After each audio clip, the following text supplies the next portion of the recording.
jeunes mariés. Sans trop savoir pourquoi, Charles eut la sensation de se tenir près d'une voie ferrée lorsqu'une locomotive arrive. « Cher gentleman, puis-je vous offrir un verre ?» dit-il. Les jumeaux ne répondirent pas à la question. Ils tirèrent de sous la table des chaises en bois fatiguées en raclant les pieds sur le plancher du saloon et s'assirent. L'odeur de ces hommes rappela à Charles les abats d'une boucherie qu'on aurait conservée un jour de trop. L'homme venu d'Arizona s'enquit d'un ton affable. « Quelle boisson en particulier a votre préférence ?» Les jumeaux regardèrent Charles, puis dévisagèrent Jessica. Leurs yeux d'obsidienne restaient rivés sur la femme blonde joliment habillée. Charles s'éclaircit la gorge et demanda « Que désireriez-vous boire, gentleman ?»« On n'est pas des gentlemen, » dit celui en face de Charles. L'homme montra son chapeau marron miteux. « Je l'ai toujours sur la tête. Vous voulez que je l'enlève ? Essayez de me l'enlever pour voir. »« Je ne me soucie pas tellement des chapeaux, » répondit Charles. Jessica gloussa, peut-être trop fort à cause de son état d'agitation. Le loquace, celui avec le chapeau, regarda son frère puis à nouveau Charles. « Vous vous moquez de nous ?»« Je peux vous assurer, monsieur... » Charles attendait un nom. N'en obtenant pas, il poursuivit. « Je peux vous assurer qu'il n'y a absolument aucune forme de moquerie chez moi au moment présent. »« Vous parlez bien. C'est comme ça que vous l'avez eu, j'imagine. » Le bavard dévisagea Jessica, sur qui les yeux du frère silencieux restaient rivés comme deux lunes noires trop têtues pour se lever ou se coucher. « J'ai eu de la chance. » Charles pivota sur sa chaise et fit face au barman, un chauve nerveux âgé de 30 ans, qui en paraissait 50, et dit « 3 bourbons et un verre de vin. »« Des whisky pour nous, plutôt. » Charles se retourna vers le barman.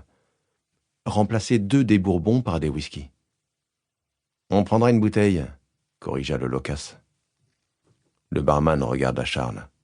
Le natif d'Arizona acquiesça d'un signe de tête. Le loufia, qui avait vieilli trop vite, disparut pour aller chercher les liquides dont il faisait commerce.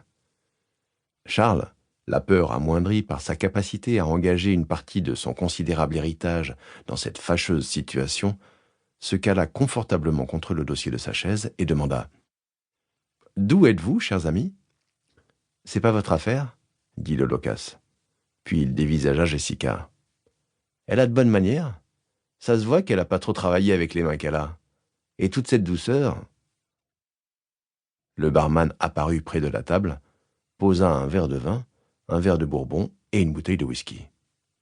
Il tendit la main pour attraper les 2 gobelets vides sur son plateau, mais le loquace le chassa en disant « Cette bouteille, tu vas pas la récupérer. » L'homme basané déboucha le whisky, porta le goulot à ses lèvres gercées, avala une bonne gorgée et tendit la bouteille à son jumeau. Le frère silencieux ouvrit la bouche. Ses gencives étaient complètement dépourvues de dents et terriblement enflées. À cette vue, l'estomac de Charles se retourna et Jessica frissonna. Le couple baissa les yeux. « Eh bien, c'est pas poli de détourner le regard d'un homme avec qui on est en train de boire. » Charles et Jessica levèrent les yeux et regardèrent le frère silencieux incliner le goulot de la bouteille. Les natifs d'Arizona essayèrent sans succès de masquer leur dégoût. « Comme vous payez, je vais vous dire ce qui est arrivé à Arthur. Pourquoi il ne peut pas parler ?»« Je suis sûr qu'il s'agit d'un récit fascinant, » dit Charles, dissimulant suffisamment son sarcasme pour qu'il passe inaperçu. « On a été capturés par des Indiens. Peu importe comment c'est arrivé, mais c'est arrivé. Alors on était là, cachés dans une grotte, dans un ravin, en territoire indien, ligotés, le dos attaché à un foutu rocher qui pesait plus qu'un éléphant obèse. Ces sauvages sont partis pour aller scalper ou aller savoir ce qu'ils avaient en tête ce jour-là. Seulement, ils sont jamais revenus. Et on était là, attachés par des experts en nœuds, parce qu'il y a une chose que ces Indiens savent. C'est comment faire un nœud qui ne se détendra jamais. Déterrer un comanche vieux de 1000 ans, et je parie que ses mocassins sont toujours bien noués. » Un tiers de la bouteille déjà ingérée, Arthur rendit le vaisseau à son frère. Le loquace but, fit claquer ses lèvres, expira avec un son rauque, tendit la bouteille à son frère et, convenablement lubrifié, poursuivit son récit. Pour continuer à écouter ce livre audio gratuitement, cliquez sur le lien dans la description et vous pourrez l'écouter en entier sans frais grâce à l'essai de 30 jours d'Audible.